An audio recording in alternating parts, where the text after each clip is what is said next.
وإنما لكل امرئ ما نوى فمن كانت هجرته إلى الله ورسوله فهجرته إلى الله ورسوله ومن كانت هجرته إلى الدنيا يصيبها أو امرأة يتزوجها فهجرته إلى ما هاجر إليه متفق عليه। দুনিয়ার জন্য যদি নিয়ত করে যদি হিজরত করেন দুনিয়া হাসিল হবে। আল্লাহ নবী সাল্লাল্লাহু আলাইহি ওয়াসাল্লাম হিজরতের সময় এক মহিলা হিজরত করে আসছে, তারে ভালোবাসতো এক পুরুষ, প্রেম আসল, তার সাথে সাথে সেও হিজরত করে আসছে। এ কথা রাসূল সাল্লাল্লাহু আলাইহি ওয়াসাল্লাম কানে গেছেন। এখন সে তো প্রেমের হিজরত করছে, ভালোবাসার হিজরত করছে। মেয়ে যেহেতু হিজরত করে গেছে, এখন ছেলে তারে ভালোবাসে, সেও মক্কা শরীফে মদিনাতুল মুনাওয়ারাতে হিজরত করে আসছে। এই হিজরত সওয়াব হবে না, হিজরত হবে আক্ষরিকভাবে, মানে কোনো স্থান ত্যাগ করাকে হিজরত বলে।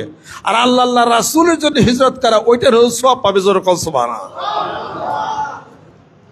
নিয়ত পরিশুদ্ধ রাখতে হবে, নিয়ত গুণে বরকত। এই জন্যে হযরত ওমর রাদিয়াল্লাহু তাআলা আনহু বলেন, আমি ওমর আমার জীবনের সমস্ত আমলগুলি যদি বরবাদ হয়ে যায় আর যদি 2 রাকাত নামাজ মহান মাবুদ যদি কবুল করেন, যদি কবুল হয়ে যায়, আমি ওমর আমার মাফের জন্য কাফি হয়ে যাবে। 2 রাকাত নামাজ যদি কবুল হয়, আমি ওমর আমার মাফের জন্য কাফি হবে। এত তো দরকার পড়ে না। এত আল্লাহ ক্ষমা করতে গেলে সামান্যতেই ক্ষমা হয়ে যায়। জোরে কোন সুবহানাল্লাহ। সাদ বিন আবি ওয়াক্কাস রাদিয়াল্লাহু তাআলা আনহু তিনি আশারে মুবাশশারার মধ্যে ছিলেন। তার মানে আল্লাহ পাক যাকে জান্নাতের খবর পৌঁছে দিয়েছেন, সে সাহাবীর নাম 10 জনের মধ্যে একজন সাদ বিন আবি ওয়াক্কাস রাদিয়াল্লাহু তাআলা আনহু। তার ভাতিজা তার বাড়িতে মেহমান হইল যে আমি আমার চাচার বাড়িতে 2-3 দিন থাকি, দেখি কি কি ইবাদত করে, যার কারণে আল্লাহ পাক তাকে জান্নাতের সুসংবাদ দিছে। গেছে, যাওয়ার পরে 1 রাত 2 রাত 3 রাত গেছে, ওই চাচার বিছানায় শুয়ে থাকে আর লক্ষ্য করে দিয়ে চাচা করে কি। দেখে যে চাচা কি করে, সাদ বিন আবি ওয়াক্কাস রাদিয়াল্লাহু তাআলা আনহু সারা রাত্রি পরে ঘুম পারে, আর এই কাজ হয় আল্লাহ আল্লাহ বলে, ওই কাজ হয় আল্লাহ আল্লাহ বলে। 3 দিনের পরে বলতেছে, চাচা আমি গেলাম। কে লিগাইছিলা? দেখলাম আপনি কি ইবাদত করেন যে জান্নাতের সুসংবাদ পাইছেন, আমি একটু শিখতাম। ওখানে দেখি যে আপনি খালি আল্লাহ আল্লাহ করেন একটু একটু, আর এই পাশু ভাষণ খালি। রাসূলের দরবার কাছে, ইয়া রাসূলুল্লাহ, আমার চাচা জান্নাতের সুসংবাদ পাইছে, আমল তো কিছু দেখলাম না। ডাকো। সাদ বিন আবি ওয়াক্কাস রাদিয়াল্লাহু তাআলাকে ডাকা হলো। আল্লাহ নবী সাল্লাল্লাহু আলাইহি ওয়াসাল্লাম বলেন যে, সাদ তুমি কি এত ইবাদত করো? কে রাসূলুল্লাহ, আমার তো কোনো ইবাদত নাই। আমি আমার অন্তরে, আমার হৃদয়ে আল্লাহ আল্লাহ রাসূলের ভালোবাসা ছাড়া আর কিছুই নাই। সুবহানাল্লাহ। আর এই হাত দিয়ে কাউকে মারি না, মুখের কথা দিয়ে কাউকে কষ্ট দেই না, আর পৃথিবীর কোনো কিছুর লোভ আমার মধ্যে কাজ করে না। সুবহানাল্লাহ। আল্লাহ নবী সাল্লাল্লাহু আলাইহি ওয়াসাল্লাম বলেন, সাদ একটা লোক জান্নাতে যাওয়ার জন্য এটাই যথেষ্ট। জোরে কোন সুবহানাল্লাহ। এত কিছু কইরা কেউ উল্টে ফালাই দিলাম, নিয়তের পরিশুদ্ধতা যে না থাকে হবে না। নিয়তের পরিশুদ্ধতা ঠিকই আছে, কিন্তু উপার্জন হালাল না, তাহলেও ইবাদত বন্দি কবুল হবে না। এবং কাজের মতো বলছেন। এবং হাদিস শরীফের মধ্যেও আসছে, আল্লাহ পাক বলেন যে আমার বান্দা যদি জনমানবহীন দ্বীপে, যেখানে ক্ষুধা তৃষ্ণায় আমার বান্দার প্রাণ ওষ্ঠাগত হয়ে গেল, কিছুই সে পায় না, আমি আল্লাহর কাছে সে হাত উঠায় এবং সে চায় ক্ষুধার্ত অবস্থায়, আমি আল্লাহ তার দিকে ফিরাও তাকাই না। আল্লাহ পাক বলেন, আমার বান্দার, এই বান্দার উপার্জন হারাম, সে যদি মরুদ্বীপের মধ্যে যদি মরু যায়, আমি আল্লাহর কিছু যায় আসে না, আল্লাহ তার দিকে তাকানি না। উপার্জন হালাল নাই, উপার্জন হলো হারাম। আমাকে বুঝতে হবে নিয়তের পরিশুদ্ধতা, আমাকে বুঝতে হবে উপার্জন হারাম কিনা, তবে আল্লাহ পাক তার ইবাদত বন্দি তার কবুল আল্লাহ পাক করবেন। আমার যে পিছে সাইনবোর্ড আছে পিসাব মানিকগঞ্জ, আমার মতো কত পিসাব, কি সাধারণ মানুষ তো না, গাটে পাতে কত পয়রা থাকি। এটা এই মানুষে বলে যে পিসাব বলে তরে নিব, কোনো দলিল আসেনি। জোরে কর। একমাত্র আল্লাহ পাক হাসরের ময়দানে আল্লাহ নবী সাল্লাল্লাহু আলাইহি সাল্লামকে তাকে সুপারিশ করার ক্ষমতা দিবে। পীর কেন, বুজুর্গ কেন, কারোর কথা বলা হয় না। ওয়া কুল্লুহুম আতিহি ইয়াউমাল কিয়ামাতি ফারদা। আল্লাহ পাক বলেন, একাকী দাঁড়াবে আমার বান্দা, আমি আল্লাহ তাকে প্রশ্ন করব, সে উত্তর দিবে একা, আর কেউ না। মানুষ মানুষকে কোনো কিছু বইলা দেয়, মাত্র বলে স্মরণ করে দেয়, বাদ বাকি যার যার আমল সেই সেই নিবে। যেরকম সুবহানাল্লাহ। কুল মা কুনতু বিদআম মিনার রাসূলি ওয়া মা আদরি মা ইফআলু বি ওয়ালা বিকুম। আল্লাহ নবী সাল্লাল্লাহু আলাইহি সাল্লামকে আল্লাহ পাক বলতেছেন, হে রাসূল, আপনি বলেন যে আমি শুধু প্রথম রাসূল না, আরো কত রাসূল গেছে, এবং আমি জানি না কিয়ামতের ময়দানে আমার সাথে তোমাদের সাথে কি ব্যবহার করা হবে। কে বলেছেন? আল্লাহ নবী সাল্লাল্লাহু আলাইহি সাল্লাম বলেছেন, ওয়া কুল্লুহুম আতিহি ইয়াউমাল কিয়ামাতি ফারদা। একাকী মানুষ থাকবে দাঁড়ানো, আল্লাহ তাকে প্রশ্ন করবেন, তোমাকে সম্পত্তি দিছিলাম, কোন রাস্তায় তুমি ব্যয় করেছ, আর তুমি সম্পত্তি টাকা পয়সা কিভাবে অর্জন করেছ, তুমি যা জানতা তা কি তাবলীগ করছ, পৌঁছাইয়া দিছ, মানুষের নিকটে কি বলছ? বলো নাই, যেহেতু গোপন করছো। উলজিবা ইয়াউমাল কিয়ামাতি বিলিজামিন মিন নার, আগুনের বেরি পরায় দেওয়া হবে। চতুর্থ প্রশ্ন তাকে করা হবে, তোমাকে যৌবন দিয়েছিলাম, কোন কাজে তুমি খরচ করেছ? এই প্রশ্ন করা হবে কিনা জোরগণ? আমার সাথে অনেক বড় আলেম এখানে বসা আছে, ভুল হলে তারা বলবে। প্রশ্ন যেহেতু করা হবে, প্রশ্নের উত্তরটাও জানা দরকার আছে না নাই? কবরে নামানোর পরে তিনটি প্রশ্ন করা হবে। মার রব্বুকা ওয়া মা দীনুকা ওয়া মান নাবিয়ুকা, তোমার রবকে, তোমার দিন কি, আর তোমার নবী কে। তিনটি প্রশ্ন ফেরেশতারা করবে।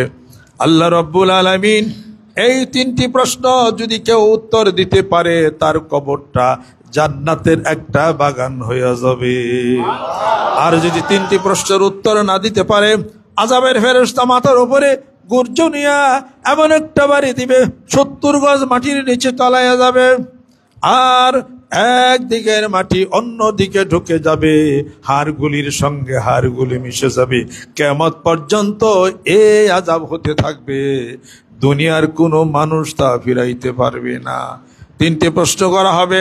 আল্লাহ রাব্বুল আলামিন বান্দাকে স্বয়ং আরো প্রশ্ন করবেন 4টা। তাহলে উত্তর কয়টা দিতে হবে? 7টা প্রশ্নের উত্তর দিতে হবে। জোরে কোন সুবহানাল্লাহ।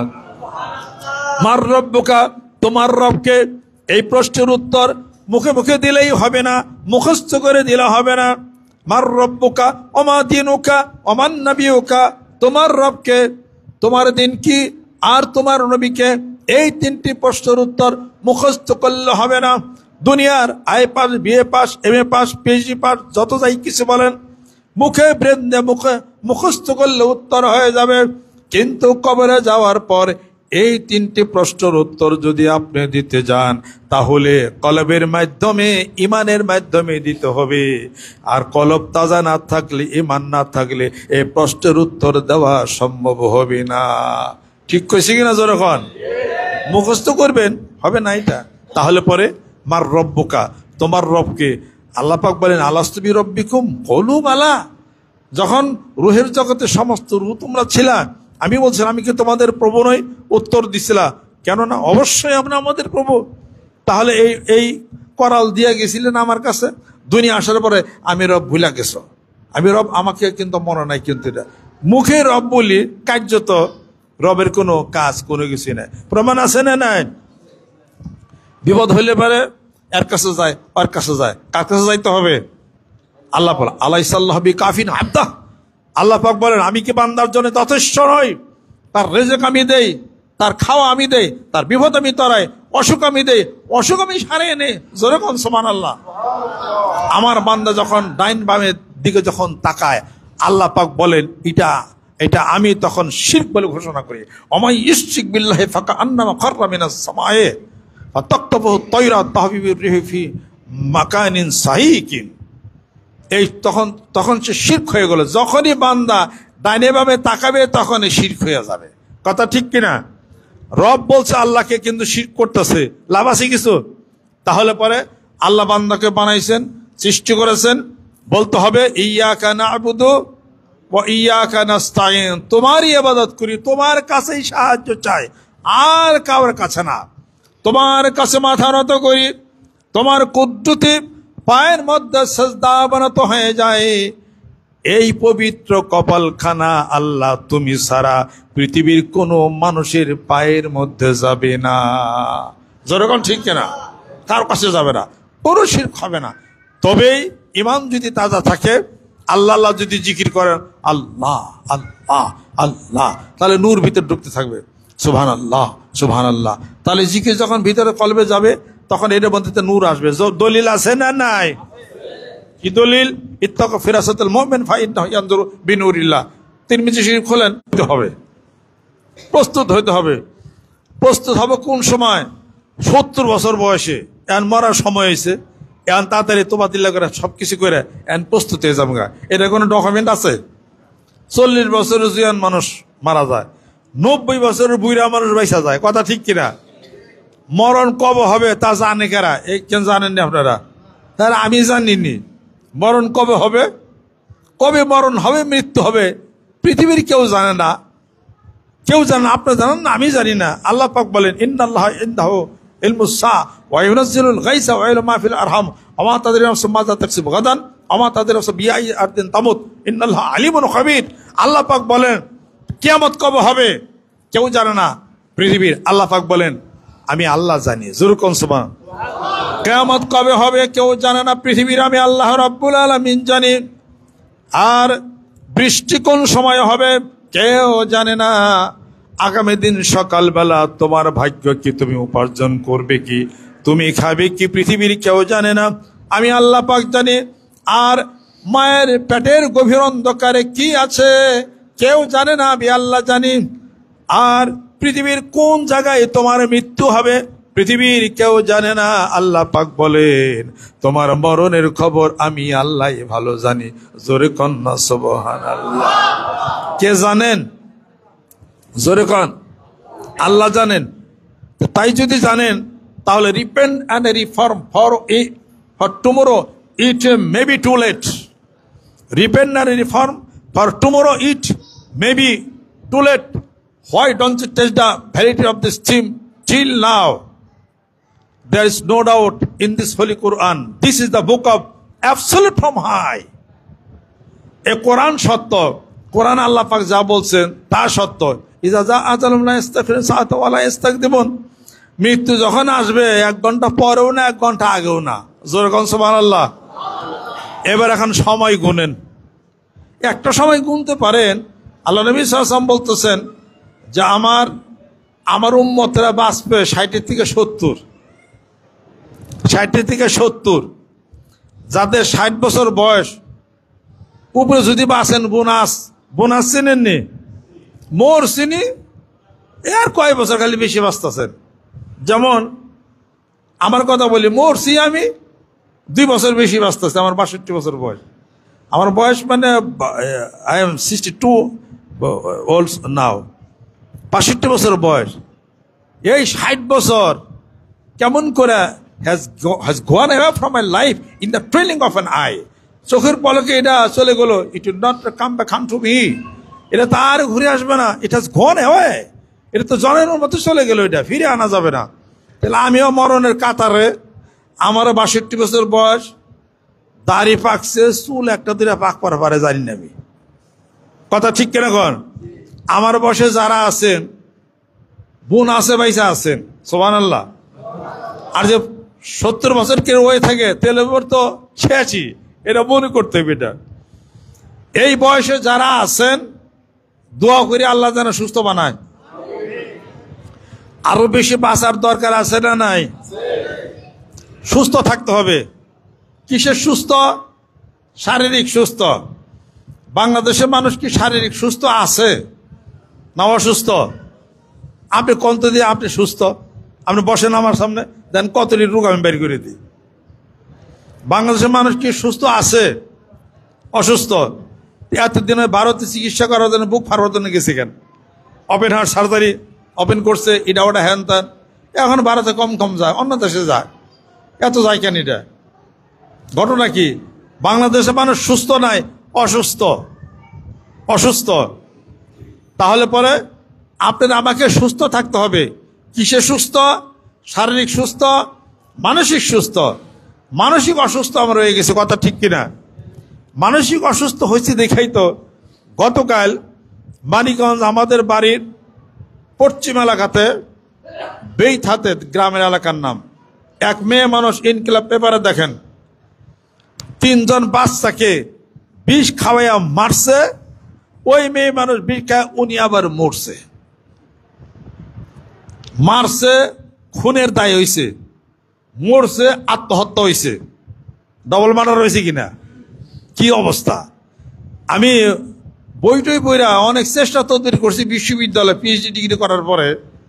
একটা মেয়ে মানুষ কোন দুঃখে হে মরে মরুক, তার কুলের বাচ্চাটারে মারে কে, এইটাই তো আমি তথ্য তালাশ করে পাইলাম না। এটা আজ পর্যন্ত পাইলাম না। মেয়েদের কাছে জিজ্ঞাসা করা দরকার, কথা ঠিক কিনা? কার কাছে জিজ্ঞাইবেন? যারা জিজ্ঞাবেন হয়তো নিজেই মরছে। আমার বিবির কাছে জিজ্ঞাসা করলাম, হ্যাঁ আমি বিবিকে মানুষ মারছে, তা তো মারে নাই, হে কবে কেমনি কেরা? যে মারতে গেছিল, মারতে যায় নিজে মরতে যায় মরে নাই, তারে জিজ্ঞাসা করার কাম। যে তুই যে মরবার যা মরস নাই, বিষ খাইয়া অর্ধেক মরছিল, হাসপাতালে তরে বাঁচিয়ে আনলাম, কষি দিয়ে তুই মারার পরেও হের মারছিলি কেন? তো এসে কইরবো, কথা ঠিক কিনা? পেলিকে আমরা জ্ঞানে সুস্থ আছি? জয়গণ, জ্ঞানে সুস্থ আছি? সুস্থ নাই। এই মসজিদে মুরবে যারা যারা আছেন, মাজা বিষ নাইকার, শরীর খারাপ নাকার, ডায়াবেটিস নাইকার, চোখে কম দেখান না কেরা, তাহলে সুস্থ কেমনে করে? আমরা জ্ঞানে অসুস্থ হয়ে গেছি, শারীরিক অসুস্থ হয়েছি। গড়ে আমাদের হায়াত কিছু বাড়লেও গড়ে আমরা অসুস্থ হয়ে গেছি। জাপানের চেয়ে অসুস্থ মানুষ আমরা, নিয়ম জানি না, কায়দা কানুন জানি না। আমি একজনকে দেখলাম মরা মুরগি ফালাই দেওয়া হয়েছে, সেই মুরগি নিয়ে জব করে খাইছে, অথচ সাফা বলা হারাম। আমার পুকুরে কিছু মাছ উঠছিল, ফুইলা উঠছিল, এটা তো খাওয়া হারাম। আমি আবার না গাড়ি এটা ফালাই দিছি, এটা কয়জন নিয়ে আবার গেছে গা, দুরারোগ্য ব্যাধি হবে, ক্যান্সার তার হতে পারে এটা। তাহলে খাওয়ার নিয়মও তো আমরা জানি না। জ্ঞানে অসুস্থ, শারীরিক অসুস্থ, পরিবেশের অসুস্থ, নিরাপত্তার অসুস্থ। নিরাপত্তা আসেনি, নিরাপত্তা নাই। সাইকেল থুবেন, নামাজ পড়তে গেছেন, আইসা সাইকেল নাই। রেজিস্টার বিল্ডিং, বিশ্ববিদ্যালয়, ইউনিভার্সিটিতে আমি গেছি, ওখানে এক লোক গাড়ি রেখে কাগজপত্র গেছে, ঢাকা বিশ্ববিদ্যালয় রেজিস্টার বিল্ডিং এর সামনে থেকে এক প্রাইভেট কার চুরি করে লয়ে গেছে। বিপরীতে আমি 4 বার গেছি হলো সিঙ্গাপুরে, বড় বড় দামি দামি গাড়ি, 88 ওয়াইন রোড, আমি ওখানে ছিলাম, বাইরে দামি দামি গাড়ি রয়েছে। আমি জিজ্ঞাসা করলাম, এই গাড়িগুলি মানুষের চুরি নিয়ে যাবে না? একটা গাড়িও নেবে না। এত দামি গাড়ি নাই না, আমাকে সাইকেল চুরি লয়ে যায় গাড়িটা। কারণ কি? তাহলে নিরাপত্তা যদি থাকতো আরো ভালো হইতে কিনা? সিঙ্গাপুরের গভর্নমেন্ট নিরাপত্তা দেয়, মানুষকে সম্মান দেয়, পুলিশরা রাত্রিতে বৈশা থাকলে বাড়িতে না গায়ে দেয়। এই জন্য সারা বিশ্বের মানুষ এই নিরাপত্তার জন্য সিঙ্গাপুরে এত ব্যবসা বাণিজ্য হয়, কথা ঠিক কিনা? বাংলাদেশি নিরাপত্তা করেন, আপনার বাড়ির নিরাপত্তা করেন, তাহলে পরে দেশের বহু উন্নতি হবে। জোরে কোন সুবহানাল্লাহ। তাহলে পরে অন্তরের সুস্থতার দরকার আছে না নাই? অন্তর মানে কি? কলব। কলবের সুস্থতার দরকার আছে না নাই? পীর সাহেবরা জিকির করে, পীর সাহেবরা জিকির করে না। জিকিরের কথা আল্লাহ পাক বলে, কিভাবে বলেন? আল্লাযীনা ইয়াযকুরুনাল্লাহা কিয়ামান ওয়া কুউদান ওয়া আলা জুনুবিহিম ওয়া ইয়াতাফাক্কারুনা ফি খালকিস সামাওয়াতি ওয়াল আরদ। আরে যারা দাঁড়ায়া দাঁড়ায়া জিকির করে, সুবহানাল্লাহ, আমি বলি না, কোরআনে বলে। যারা বসে বসে জিকির করে, সুবহানাল্লাহ। যারা কাইতে শুয়ে রয়েছে তখনও জিকির করে, সুবহানাল্লাহ। সূরা লুকমান খোলেন, ওয়াজকুর রব্বাকা ইজা নাসিতা। সূরা কাহাফ খোলেন, ওয়াজকুর রব্বাকা ইজা নাসিতা, ওয়াজকুর রব্বাকা ইজা নাসিতা। যখনই ভুলে যাও, চুপ হয়ে থাকো, তখন আমি আল্লাহর জিকির করো, সুবহানাল্লাহ। ওয়াবুদ রব্বাকা হাত্তা ইয়াতিয়াকাল ইয়াকিন। মৃত্যুবতী পর্যন্ত আমার ইবাদত বন্দেগীতে মশগুল হয়ে যাও। এই জিকিরের সম্পর্ক কার সাথে? আত্মার সুস্থতা দরকার। আজকে ওই মহিলা মা বোন তার সন্তান মারছে, তার আত্মা অশুদ্ধ, আত্মা অসুখ হয়ে গেছে গা, তার কলবটা হলো রোগাক্রান্ত হয়ে গেছে গা, সে কোরআন শরীফ তেলাওয়াত করে না।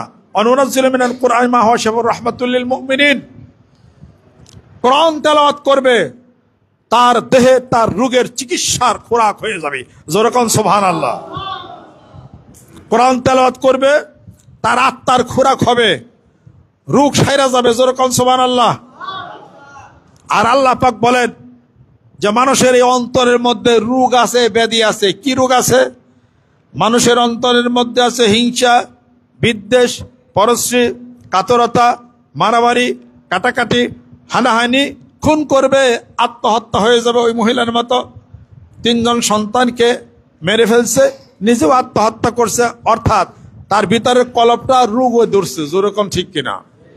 তাহলে এই রোগ, মানুষের কলবের মধ্যে এই রোগ আছে। ফি কুলুবিহিম মারাদুন ফাযাদাহুমুল্লাহু মারাদা ওয়া লাহুম আযাবুন আলীমুম বিমা কানু ইয়াকযিবুন। অন্তরের মধ্যে রোগ, রোগের চিকিৎসা করে না, এই রোগ আরো বেড়ে যাবে। এই রোগের চিকিৎসার জন্য জিকির করেন সুবহানাল্লাহ, আলহামদুলিল্লাহ, আল্লাহু আকবার, লা ইলাহা ইল্লাল্লাহ। যেরকম সুবহানাল্লাহ। কোরআন শরীফ তেলাওয়াত করেন, কোরআন শরীফ খোলেন। সকালবেলা ভোর ওঠে মানুষ পেপার পড়ে, পত্রিকা পড়ে, কত কিছু পড়ে, কোরআন তেলাওয়াত করে না। যেই ব্যক্তি কোরআন তেলাওয়াত করলো, কোরআনের লাইট এবং নূর তার চোখের মধ্যে দেয়া তার অন্তরে প্রবেশ করবে, এবং এই অন্তরে যত দোষ আছে সব চলে যাবে। যেরকম সুবহানাল্লাহ। আমার বক্তব্য ইউটিউবের মধ্যে আপনারা পাবেন। যেই ব্যক্তি কোরআন শরীফ তেলাওয়াত করবে, জিকির করবে, 5 ওয়াক্ত নামাজ আদায় করবে, হালাল খাবে, ও যদি মনে করে যে আমি বেহেশতে যাম না, বেহেশত আর পিছিয়ে পিছিয়ে ঘুরবো। যেরকম সুবহানাল্লাহ। যেমন কেউ যদি মরিচ খায় আর বলে এই মরিচ খেলাম জাল লাগিস না, তাতে কি হবে? জাল লাগবই। কেউ যদি নুন খায়, যে নুন খেলাম তিতা লাগিস না, হবে, তিতা লাগবই। আর যে জিকির করলো, কোরআন শরীফ তেলাওয়াত করলো, নামাজ আদায় করলো, হালাল খাইলো, বেহেশতের যুগে বেহেশত তুই আহস কি করবেন না, বেহেশত আমি তো তোর জন্য হইয়া গেছি কে। যেরকম সুবহানাল্লাহ। যেই ব্যক্তি কোরআন শরীফ তেলাওয়াত করে, তার কবরের মধ্যে কোরআন শরীফ একটা পাখি হয়ে তাকে আটকায় রাখবে। সুবহানাল্লাহ। ফেরেশতা আসবে, মার রব্বুকা ওমা দীনুকা ওমান নাবিয়ুকা, প্রশ্ন করবে। এখন পাখি বলবে, এই তুমি কে লাগাইছ? কয় আমরা তো জানি একজন লোক মারা গেছে, এনে তার আমি সওয়াল জবাব করার জন্য আছি। কয় যাবা? সে কোথায়? তোমার দরকার নাই, প্রশ্ন করার দরকার নাই। ওই পাখিটা তাকে আটকায় এমনি করে বেড়াতে রাখবে, তাকে প্রশ্ন করতেই দিবেন না। সুবহানাল্লাহ। আল্লাহ পাক বলবেন, পাখি তুমি আসো। সে কোরআন শরীফ তেলাওয়াত করতো, কোরআন শরীফটা পাখি হয়ে তাকে আটকায় রাখছে, জান্নাতে যাওয়া পর্যন্ত পৌঁছে দিবে। যেরকম সুবহানাল্লাহ। প্রশ্নের উত্তরিত নাই। এরপর আবার যে ব্যক্তি কোরআন শরীফ তেলাওয়াত করবে, অন্যত্র আসছে যে সে শুয়ে থাকবে, সাদা কাফনের কাপড় দিয়ে লাশ শুয়া, ফেরেশতা তাকে প্রশ্ন করবে, মার রব্বুকা ওমা দীনুকা ওমান নাবিয়ুকা। এখন ফেরেশতা বলবে, মানুষ তো লাশ তো একজনের খবর পাইছি, এর সাথেই দেখেরা। এই তখন বলে, আমি এখন কয়জনের প্রশ্ন করব? গেছে আল্লাহর কাছে, যে আল্লাহ বলতেছেন যে এই ফেরেশতা শোনো, ওই যে লাশ শুয়ে আছে ওটা লাশ না, ওটা হলো কোরআন শরীফ। যেরকম সুবহানাল্লাহ। কোরআন শরীফ। এখন ফেরেশতা আসছে, কোরআন শরীফ বলতেছে, উত্তর আমি দেব। যে মৃত ব্যক্তি, আমি হলাম কোরআন শরীফ, আমি তার সাথে আছি। সে যদি জাহান্নামে যায়, আমি কোরআন সেখানে যাব। সে জান্নাতে গেলে আমি কোরআনও সেখানে যাব। এখন সে প্রশ্ন না করে আল্লাহর কাছে চলে যায়। আমি কি মিথ্যা বলি না সত্য বলতেছি? মিথ্যা বললে তো সব হুজুর আছে, আবারও ধরবো। এটা কোরআন শরীফ তেলাওয়াত করলে তার এটা হবে যে সূরা আল বাকারা, সূরা আলে ইমরান সে তেলাওয়াত করবে, বিশাল একটা আলো হয়ে ওই হাসরের ময়দানে তাকে তালাশ করে তাকে জান্নাতে নিবে। জোরে জোরে কম সুবহানাল্লাহ। যে নামাজ পড়ি আল্লাহ কবুল করছে, যে নামাজ পড়ি আল্লাহ কবুল করছে, কোনো প্রমাণ আসেনি? জোরে কোন প্রমাণ আছে? এইরকম নামাজ, ডাবর ডুবর সেজদা, আর নামাজে কত চিন্তা চেতনা, কত কিছু নিয়ে নামাজটা আদায় করি। আল্লাহর কি এইরকম নামাজের খুব দরকার? আল্লাহ কি এই ধরনের রোজার খুব দরকার?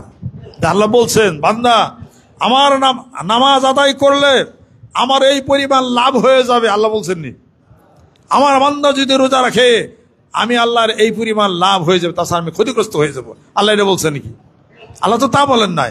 আল্লাহ বলছেন যে হজ করে কামা ওয়ালিদাত মিন উম্মি বাতনিহি, নিষ্পাপ শিশুর মতো হয়ে গেল।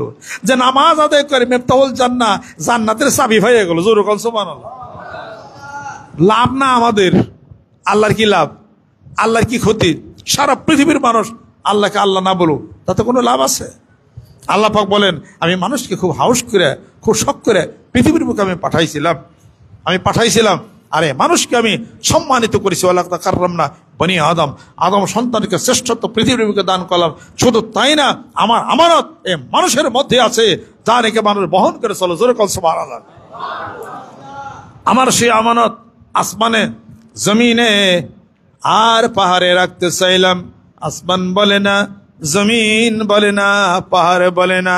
ওয়াহামালাহাল ইনসান, মানুষ সেই আমানত বহন করে চলছে। প্রশ্ন, সেই আমানতটা কি? যা আছে বিশ্ব ব্রহ্মাণ্ডে, যা নাই এই বিশ্ব ব্রহ্মাণ্ডে, তা বিরাজ এই মানব ভাণ্ডে। আরে আমানত কি বিশ্ব ব্রহ্মাণ্ডে আছে? কথার উত্তর দেন। নাই, কোথাও নাই। কোথায় আছে? আপনার ভিতরে আছে। আমি কই না, আল্লাহ বলে। সূরা আহজাব খুলে দেখেন। সেই আমানত কি? মুফাসসির ইকরাম তাফসীর করে বলেন আমানতটা কি। মুহাদ্দিসিন ইকরাম ওই হাদিস শরীফের তাফসীর করেন, আনা ইনদা যান্নি আবদি বি ওয়া আনা মাহু ইদা যাকারানি ফাইন যাকারানি ফি নাফসি যাকারতু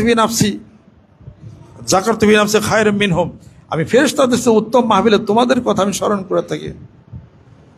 আল্লাহ পাক বলেন, আধ হাত যদি আসো আমি আল্লাহ এক হাত যাই, এক হাত যদি আসো আমি দুই হাত যাই। আতানি আমছি আতাই তো হার বলাতান, যদি হাইটে আসো আমি আল্লাহ দৌড়িয়া যাই। যেরকম সুবহানাল্লাহ। মা ইয়াজাল আবদি ইয়াতাকাররাবু ইলাইয়া বিন নাওয়াফিলে হাত্তা আহবাবতু ফাইজা আহবাবতু ফাকুনতু সামউল্লাযী ইয়াসমাউ বিহি ওয়া বাসারুল্লাযী ইয়াবসুরু বিহি ওয়া ইয়াদুল্লাতী ইয়াবতিশু বিহা ওয়া রিজলুল্লাতী ইয়ামশি বিহা। আমার বান্দা ইবাদত বন্দি করতে করতে এমন একটা পর্যায়ে পৌঁছিয়া যায় যখন বান্দার হাত, চোখ, নাক সব হয়ে যায়, কুদরতি ভাবে মিল হয়ে যায়। এইটার ব্যাখ্যা যত মুফাসসির কুরআন আছেন করেন, পারেন নাকি? পৃথিবী হয়ে আর একটা পৃথিবী হবে, তাও পারবেন না। এটার ব্যাখ্যা পারবেন না। এটা সাধনার ব্যাপার। এটা সব জিনিস ব্যাখ্যায় চলে না। সূরা নূরের 35 নম্বর আয়াত ব্যাখ্যা করলে পারবেন না। তফসির করলে পারবেন কার? হাত ওঠান তো দেখি। পৃথিবীর কেউ পারবে না, বাংলাদেশ তো পারবেই না। সূরা নূরের 35 নম্বর আয়াতটা তাফসীর করেন দেখি, কেউ পারবে না। এটা তো চ্যালেঞ্জ করলাম। আমি পারব না, পৃথিবী কেউ পারবে না, স্বয়ং আল্লাহ পারবেন তার রাসূলকে যদি জানান। যেরকম সুবহানাল্লাহ। কেউ পারবেন। আল্লাহ নূরুস সামাওয়াতি ওয়াল আরদ মাসালু নূরিহি কামিশকাতিন ফিহা মিসবাহ আল মিসবাহ ফি জুজাজাতিন জুজাজাতু কাআন্নাহা কাওকাবুন দুররিয়্যুন ইউকাদু মিন শাজারাতিন মুবারাকাতিন যাইতুনাতিন লা শারকিয়াতিন ওয়ালা গারবিয়া ইয়াকাদু যাইতুহা ইউযী ওয়ালাউ লাম তাবসিরা নূরুন আলা ইয়াহদিল্লাহু লিনূরিহি মান ইয়াশা। এটা তাফসীর করেন। আছে বাংলাদেশে কোন মুফাসসির করেন? কোনোদিনই পারবে না। কিয়ামত পর্যন্ত সময় দিলাম। সব জিনিসের তাফসীর পারবেন না, সব জিনিসের হাদিস শরীফের বর্ণনা তাফসীরও করতে পারবেন না। আর আমানত কি আমানত আল্লাহ পাক মানুষের মধ্যে রাখছে, মানুষ যা বহন করে চলে, এইটা কি সারা পৃথিবী একখানে হলো তা পারবে। তবে আমানত যে যেমন এত বড়, আল্লাহর আমানতটা ওই ধরনের মূল্যবান একটা জিনিস। যেরকম সুবহানাল্লাহ। কে বলেছেন ইমানটাই সবচেয়ে গ্রহণযোগ্য ব্যাপার। তার কারণ মানুষের ভিতরে ইমানটা হলো সবচেয়ে বড় জিনিস।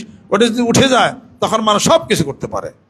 আর ইমান বাড়বে আল্লাহর জিকিরে। যেরকম সুবহানাল্লাহ। ইমান বাড়বে কোরআন শরীফ তেলাওয়াত। যেরকম সুবহানাল্লাহ। ওয়াইজা তুলিয়াত আলাইহিম আয়াতু যাদাতুহুম ঈমানা ওয়া আলা রাব্বিহিম ইয়াতাওয়াক্কালুন। কোরআন তেলাওয়াত করলে ঈমান বাড়ে, জিকির করলে ঈমান বাড়ে, নামাজ পড়লে ঈমান বাড়ে। ঈমান বাড়ার কাজগুলি করেন, ঈমান বেড়ে যাবে। যেরকম সুবহানাল্লাহ। অথবা আল্লাহর জিকিরের সম্পর্ক কি মাথার সাথে, চোখের সাথে? আল্লাহর জিকিরের সম্পর্ক হলো কলবের সাথে, ঈমানের সম্পর্ক হলো কলবের সাথে। সুবহানাল্লাহ। লা ইয়ানাল্লাহু লুহুমুহা ওয়ালা দিমাহুহা ওয়ালাকি ইয়ানালু তাকওয়া মিনকুম কাযালিকা সাখারাকুম লিতুকাব্বিরুল্লাহ আলা মা হাদাকুম ওয়া বাশশিরিল মুহসিনিন।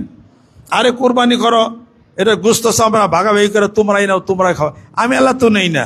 তার কুরবানি করলে তোমার অন্তরের যে পরহেজগারিতা, তাকওয়া, এইটা আমি আল্লাহর কাছে পৌঁছায়। জোরে কোন সুবহানাল্লাহ। তাহলে পৃথিবীর যাহা কিছু আছে কবুল হওয়া না হওয়া, ইবাদত বন্দেগী কিসের উপরে নির্ভর করে? তার কলবের পরিশুদ্ধতার উপরে নির্ভর করে। জোরে কোন সুবহানাল্লাহ। কলব ঠিক, সব ঠিক, অন্তর ঠিক, সব ঠিক, ঈমান ঠিক, সব ঠিক হয়ে যাবে। জোরে কোন সুবহানাল্লাহ। আর এই কলবটাকে ঠিক করার জন্য একটু ধ্যান খেলের মাধ্যমে আপনি আল্লাহর জিকির করেন, সুবহানাল্লাহ, আলহামদুলিল্লাহ, আল্লাহু আকবার, লা ইলাহা ইল্লাল্লাহ। একটু ধ্যান এবং খেলের সঙ্গে করেন। কি ধ্যান খেল? আল্লাহ এক, তার কোনো শরীক নাই, তার কাছে কুদ্দুতির পায়ের মধ্যে সেজদা অবনত হয়ে যায়। আর আমি আল্লাহকে যেন দেখাই, যেন জিকির করি, আমি আল্লাহকে দেখাই যেন নামাজ পড়ি, যেন কথা আমি বলছি। হ্যাঁ, আনতা আবুদাল্লাহ কাআন্নাকা তারাহু ফাইল্লাম তাকুন তারাহু ফাইন্নাহু ইয়ারাক। হাদিস শরীফ ভুল হলে আলেম ওলামা আছেন। তুমি এমন করে ইবাদত বন্দি করে যেন তুমি আল্লাহরে দেখো, তাহলে এটা খেয়াল। যদি তা না হয়, আল্লাহ তোমারে দেখে। যেরকম সুবহানাল্লাহ। নামাজ কোন খেলে পড়ি? নামাজ তো আকামাকে 13 ফরজ। এই যে খেয়াল, ধ্যান খেয়াল, আল্লাহর ধ্যান খেয়াল করতে হবে। কিভাবে? আপনি বলছেন না ইয়াকা নাবুদু ওয়া ইয়াকা নাস্তাইন, তোমারই ইবাদত করি, তাহলে তোমার ইবাদত করি, নামাজ ইবাদত। এই নামাজ যে তোমার কাছে পড়ি, যেন তোমারে দেখেই সেজদা দেই। তোমার কুদরতি পা সামনে আসে, যেহেতু ফাইনামা তুয়াল্লু ফাসাম্মা ওয়াজহুল্লাহ, তোমার কুদরতের চেহারা পৃথিবীর সব জায়গায়, ডাইনামিক সব জায়গায় আছে। কোরআন শরীফ আয়াত। যেরকম সুবহানাল্লাহ। কুল্লু শাইইন হালিকুন ইল্লা ওয়াজহা, সব শেষ হয়ে হালাক হয়ে যাবে, সব কিছু ধ্বংসপ্রাপ্ত হয়ে যাবে। আল্লাহ বলেন আমার কুদরতের চেহারাই একমাত্র থাকবে। জাগতিক চেহারার কথা, এটার কথা বলা হয় না। লাতুল আবসার ওয়াল ইউদরিকুল আবসারা ওয়া হুয়াল লাতীফুল খাবীর। চর্ম চোখে আল্লাহ পাককে দেখবেন, এটা বলা হয় না। এটা হলো খেয়ালের, ধ্যানের, রুহের, আত্মার জগতে ফেরাসতের কথা বলা হয়েছে। জোরে জোরে কোন সুবহানাল্লাহ। তাহলে বোঝা গেল কি, আপনি যখন দাঁড়াইছেন সোজা হইয়া, জীবনের বেকা তারা যা ছিলেন, আল্লাহ আজ থেকে যত বেকা তারা ছিলাম, যত গীবত শেখাত, মানুষের ক্ষতির কথা চিন্তা করছি, সব দূরে ফেলে দিয়ে তোমার সামনে সোজা হয়ে দাঁড়াইলাম। এবার আমি আসামি। জোরে কোন সুবহানাল্লাহ। এবার আমি রুকুতে গেলাম, সুবহান রাব্বিয়াল আযীম বললাম। এবার আমি সেজদায় গেলাম, তোমার কুদরতি পায়ে সেজদা দিলাম। তোমাকে দেখেই যেন আমি সেজদা দেই, দেখেই যেন আমি ইবাদত করি। আল্লাহ যদি তা না হয়, আমি তো দেখি না, আল্লাহ তুমি আমাকে দেখো। এই খেলে খেলে নামাজ যদি পড়েন, নামাজে কিছু কথা বলতেও পারে। সে নামাজ কি? কবুলেতে সালাত, খুশু খুশুর সাথে নামাজ হয়ে যাবে। এবার এই নামাজ আর মন দৌড়াবে না, চোখেই পানি আসবে। আল্লাহর জিকির কলবের মধ্যে ঢুকাইতে হবে, জিকিরের ঈমান আর কোরআন শরীফ তেলাওয়াত এবং নামাজের সেটা খেয়াল মতো যদি করে, তাহলে কলবের মধ্যে আসা শুরু করে। জোরে কোন সুবহানাল্লাহ। এখানে পীর সাহেবের কি ফাংশন? কোনো ফাংশন নয়। পীর সাহেবের শব্দ বলেন কেন আপনারা? পীর সাহেবের শব্দ বলে মানুষ। সে এই যে আমি মানুষ, একটা খবর আমি দিয়ে দিলাম। আল্লাহ পাক তার রাসূলকে খবর দেওয়ার জন্য বলেছেন না, ইয়া আইয়ুর রাসূল বাল্লিগ মা উনজিলা ইলাইকা বির রাব্বিকা ওয়া ইল্লাম তাফআল ফামা বাল্লাগতা রিসালাতাহু। হে রাসূল, আপনি কোরআনের তাবলীগ করেন। যেরকম সুবহানাল্লাহ। কিসের তাবলীগ করেন? আপনি কোরআনের তাবলীগ করেন। যা আপনি নাজিল হয়েছে কোরআনের তাবলীগ করেন। আর বলেন খায়রুকুম মান তাআল্লামাল কোরআন ওয়া আল্লামা, তোমাদের মধ্যে ওই ব্যক্তি উত্তম যে কোরআন যে শিখে এবং শিখায়। জোরে কোন সুবহানাল্লাহ। কোরআনের তাবলীগ করেন। যদি তা নাই করেন, আমার বাল্লাগতা রিসালাতাহু, আপনার রিসালাত পরিপূর্ণতার মধ্যে আসলো না। জোরে কোন ঠিক কিনা? তাহলে আমি এই যে তাবলীগ করতেছি, কিসের তাবলীগ? জিকিরের। এটা কি তাবলীগ জামাতের? এটা কি পীর সাহেবের? না, আল্লাহ বলছে বিল গুদুবে ওয়াল আসাল, সকাল সন্ধ্যায়, বিল আশি ওয়াল ইশরাক, সকাল সন্ধ্যায়, কাবলা তুলির শব্দ কাবলার গুরুব, বেলা ওঠার আগে, বেলা ওঠার পরে, কাবলা তুলির শব্দ কাবলা গুরুবিয়া, বেলা ওঠার পরে, আবার বেলা ওঠার আগে। যেরকম সুবহানাল্লাহ। ওয়াসবির নাফসাকা মা আল্লাযিনা ইয়াদউনা রাব্বাহুম বিল গাদাতি ওয়াল আশি ইউরিদুনা ওয়াজহা। যেরকম সুবহানাল্লাহ। সকাল সন্ধ্যা জিকির করো। যেরকম সুবহানাল্লাহ। ওয়াজারু, আর তোমরা পরিত্যাগ করো ভিতরের অপরাধগুলি, প্রকাশ্য গুনাহগুলি ভিতরের গুনাহগুলি তোমরা পরিত্যাগ করো। যেরকম সমান ইন্নামা হাররামা রব্বিল ফাওয়াহিশা মা যহারা মিনহা ওয়া মা বাতান। যেরকম সুবহানাল্লাহ। আর আবার আল্লাহ পাক গুপ্ত গুনাহ, অন্তরের গুনাহ, বাহিরের গুনাহ হারাম করেছেন। যেরকম ঠিক কিনা? অন্তরের ভিতরে প্রাণ পরিকল্পনা করে খুন করব, মারবো, হ্যান ত্যান করবো, এই অন্তরের এই গুনাহ থেকে আপনাকে বাঁচতে গেলে কলবের কাজ করতে হবে। যেরকম সুবহানাল্লাহ। সেই কলবের কাজ হলো জিকির, কলবের কাজ কোরআন শরীফ তেলাওয়াত করা। আর একটা ভালো মানুষের সাথে যদি আপনি বন্ধুত্ব করেন তাহলে কি হলো? অকুনু মা সাদিকিন, ভালো মানুষদের সাথে বন্ধুত্ব করো। ওয়াত্তাবে সাবিলা মান আনাবা ইলাইয়া, যে আমি আল্লাহর সন্ধান পাইছে তুমি তার সন্ধান পাও। জোরে জোরে কান সুবহানাল্লাহ। একজন মসজিদের ইমাম, মসজিদের খতিব, তার কাছে বসেন, যদি হাদিস শরীফ শোনেন, কোরআন শরীফটা পড়া শুদ্ধ করে নেন। আর একজন শায়েখ যদি থাকে তার কাছে বায়াত হতে পারেন, এটা সুন্নত আদায় হয়ে যাবে। এই কথা বলবেন, আজ থেকে গুনার জন্য তওবা করলাম, শিরক করব না, খুন খারাপি করব না, হাত দিয়ে মারবো না, আর কাউকে মুখের কথাতে কষ্ট দেব না, আল্লাহর জিকির করব, কোরআন শরীফ তেলাওয়াত করব, পিতামাতার খেদমত করব, সন্তানকে মারবো না, চুরি ডাকাতি করব না। ফাবাইয়ানাহু আলা যালিক মুত্তাফাকুন আলাইহি ইনশাআফানহু ওয়া ইনশা আকাবাহু। জোরে জোরে কান সুবহানাল্লাহ। এই কথার উপরে তোমার সাথে আজকে আমি প্রতিশ্রুতিবদ্ধ হয়ে গেলাম, ভালো মতো চলবো। জোরে জোরে কান সুবহানাল্লাহ। খারাপ কোন জায়গায়? কোরআনুল কারীমের 4 জায়গার মধ্যে আছে। জোরে কান সুবহানাল্লাহ। আর হাদিস শরীফের 40 জায়গার মধ্যে হাদিস শরীফ আছে। আপনি প্রতিশ্রুতি করবেন, বায়াত করবেন। জোরে কান সুবহানাল্লাহ। সম্মানিত মুসল্লি ইকরাম, আজকে বাংলাদেশে বয়াতের নামে, মুরিদের নামে অনেক কিছু চলছে। জোরে কান ঠিক কিনা? ভালো উতু আছে, বুঝা যারা কাম করে তারা ভালো উতু করে।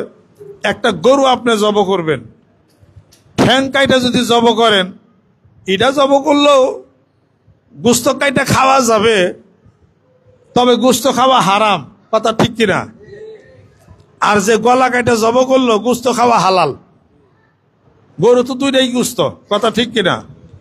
কিছু ব্যাসকম আছে না নাই? সারা বাংলাদেশের বুকে অনেক সমস্যা আছে। কারোর নাম বলার দরকার নাই, কারোর সাথে কাইজা ঝগড়ার দরকার নাই। কাইজা করবেন নি? ঝগড়া করলে ঝগড়া বাড়ে। দড়ি মাজলে চিকন হয়, কথা মাজলে মোটা হয়। কথা ঠিক কিনা কর? দড়ি মাজলে, কথা মাজলে মোটা হয়। যত কথা বলবেন তত মোটা হবে, আর দড়ি যত মাজবেন তত চিকন হবেন। যত কথা কম বলবেন নাজাত পাইবেন। কথা বেশি বললে বিপদ আসা শুরু করবে, গীবত হবে, চর্চা হবে। এই আর অমুক পিছাবে দেখছি নামাজ 3 ওয়াক্ত পড়ে, 2 ওয়াক্ত পড়ে না। এটা কি ভালো ভিড়? এটা হলো বন্ড ভিড়। কইয়া দিল আর কি। শোনেন, এমন সাহাবিও ছিলেন যে সাহাবী আল্লাহ নবী সাল্লাল্লাহু আলাইহি সাল্লামের ওহী লিখতেন, কাতিব ওহী লিখতেন। সেই সাহাবীর লাশ কবরে খায় নাই, তার জাহান্নামে মৃত্যু হয়ে গেছে, তার ধ্বংস হয়ে গেছে জীবন। সেই সাহাবী আল্লাহ নবী সাল্লাল্লাহু আলাইহি ওয়াসাল্লামের উপরে আয়াত নাযিল হতেছিলেন, তখন সেই সাহাবী ওহী লিখতেছিলেন। তখন এই আয়াত নাযিল হয়, ফাতাবারাকাল্লাহু আহসানুল খালিকিন। এই আয়াত যখন নাযিল হয় তখন আল্লাহ নবী সাল্লাল্লাহু আলাইহি ওয়াসাল্লাম ওই সাহাবী বলে ফেলছে, এটা আয়াত নাযিল হওয়ার আগে। আল্লাহ নবী সাল্লাল্লাহু আলাইহি ওয়াসাল্লাম বলতেছেন, এই আয়াত শরীফ এখন নাযিল হইতেছে, তুমি লেখো। কিন্তু তার আগে তো নিজেই কই আলাইছে, তার আগে তো নিজেই বলে ফেলছে। তখন চলে গেছে গা, সবার কাছে বলছে, আরে নবীর উপরে ওহী হয় আর আমার উপরে ওহী হয় কেমনে? কই আয়াত তো আমি তার আগেই কই আলাইছি। শেষ পর্যন্ত গেছে চলে।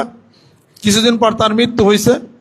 মৃত্যু হওয়ার পরে কবরে লাশ আর কবরে গ্রহণ করে নাই। মারা গেছে, কবর দিছে, কবর উপরে লাশ উঠে রয়েছে। আবার কবর দিছে, আবার লাশ উঠে রয়েছে। আবার কবর দিছে অনেক গভীরে, সেদিনও লাশ উঠে রয়েছে। পরে পয়সা দুর্গন্ধ সব শেষ হয়ে গেছে। সাহাবি কেমন হলো? আরেক সাহাবি বদর যুদ্ধ করছেন আল্লাহ নবী সাল্লাল্লাহু আলাইহি ওয়াসাল্লামের সাথে, যুদ্ধ করলেন যিনি সাহাবি সে জান্নাতি না? আল্লাহ নবী সাল্লাল্লাহু আলাইহি ওয়াসাল্লাম বলতেছেন ওই সাহাবি সে জাহান্নামে যাবে। বদর যুদ্ধ করছে আল্লাহ রাসূলের সাথে, জাহান্নামে যাবে কেমনি কিরা? অন্যান্য সাহাবেরা যায় দেখলো আল্লাহ নবী সাল্লাল্লাহু আলাইহি ওয়াসাল্লাম, তার বাড়িতে তার খবর নাও। বাড়িতে খবর নিল, তখন তার স্ত্রী বলতেছে যে সাহাবারা বলতেছে অন্যান্য যে এ অমুকের খবর কি? সে তো গতকাল রাত্রিতে মারা গেছে। কেমনে মারা গেল? আল্লাহ নবী বলছেন যে সাল্লাল্লাহু বলছেন যে সে তো জাহান্নামে যাবে। সে বদরের যুদ্ধে কাফেরদের তরবারিতে এমন ভাবে ক্ষত বিক্ষত হয়েছে তার দেহ, বিষের জ্বালা সহ্য করতে না পাইরা সে নিজের তরবারি বুকের মধ্যে ঢুকাইয়া নিজে আত্মহত্যা করছে। এত যুদ্ধ কইরা এত সাহাবী হইয়া জান্নাতে গেছিনি? আমি বলি ইতিহাস বলে শেষ পর্যন্ত টিকা থাকাটা সবচেয়ে বড় জিনিস। একবার শেষ টিকা থাকা। বিবাহ করছে, 3 জন সন্তান হয়েছে, 3 জন সন্তান রাইখা ঘরের স্ত্রী চলে গেছে গা। স্ত্রী কি টিকা থাকলো? ইমান আনছি হাসিবান্না সাইয়ুতরাকু আইয়াকুল আমান্না ওয়া হুম লা ইফতানুন। আর তুমি ইমান আনছো বললেই হবে, তোমাকে কোনো পরীক্ষার মধ্যে কি ফেলা হবে না।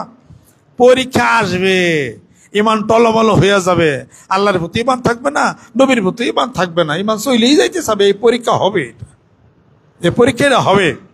যেমন অবস্থা ইমানই থাকতেছে না, এই পর্যন্ত কিন্তু যাইতে হইতেও পারে। আল্লাহ পাক বলেন এই মুসিবত ইজা আসাবাতুম মুসিবাতুন ক্বালু ইন্না লিল্লাহি ওয়া ইন্না ইলাইহি রাজিউন। যখন মুসিবত আসে বলো ইন্না লিল্লাহি ওয়া ইন্না ইলাইহি রাজিউন। আসা রাব্বুনা আন ইবতিনা খায়রাম মিনহা ইন্না ইলা রাব্বিনা রাগিবুন। আমি আল্লাহ তোমার চাওয়ার প্রাপ্তির সে বেশি দিয়ে দিতে পারি। জোরে জোরে কোন সুবহানাল্লাহ। তাহলে পরে ইমান আইনা হাসিবান নাস আন ইউতরাকু আয়াহসাবুল ইনসানু আন ইউতরাকা সুদান। আল্লাহ পাক বলেন মানুষকে মনে করে তাকে এমনি এমনি তাকে ছেড়ে দেওয়া হবে, তা তো হবে না। অতএব আপনার জীবনে আমার জীবনে এই দুঃখ, এই কষ্ট, এই লাঞ্ছনা, এই অসুখ, এই বিসুখ, এই ব্যবসা বাণিজ্যে এই ক্ষতি, এই সমস্ত কিছু আল্লাহর পক্ষ থেকে পরীক্ষা হবে। এই পরীক্ষায় পাশ করতেই হবে। রাজি আছেন? আল্লাহু আকবার। আল্লাহ পরীক্ষা পাশ করে দাও, রহমত করে দাও। আমরা বাংলাদেশে যারা সমস্ত পরীক্ষা পাশ করতে চাই, সাহাবারা পাশ করছে, বিশাল বিশাল পরীক্ষা গেছে, সমস্ত পরীক্ষা পাশ। হাত নামা। আল্লাহ পাক আমাদের হাতগুলো দেখছেন না? আর যারা ওঠার নাই সমস্যা নাই, মনে মতো নিয়ত করছেন নাকি পরীক্ষা ফেল করব। শুনেন, নবীদের কাহিনী যদি বলি তাহলে আমি নাই। নবীদের কাহিনী বললে না, ইয়া তো আমার তফসির করার দরকার নাই। কে? ইসমাইল আলাইহিস সালামের নাম তো শুনছেন। কার ছেলে? ইব্রাহিম আলাইহিস সালাম, তার ছেলে। বৃদ্ধ বয়সের পুত্রকে হুকুম, নবীর স্বপ্ন হলো ওহী। ইন্নী রাআইতু ফিল মানামি আন্নী আযবাহুকা ফানজুর মাযা তারা। পুত্র ইসমাইল, আমি তোমাকে কুরবানি করতেছি, স্বপ্নে দেখছি।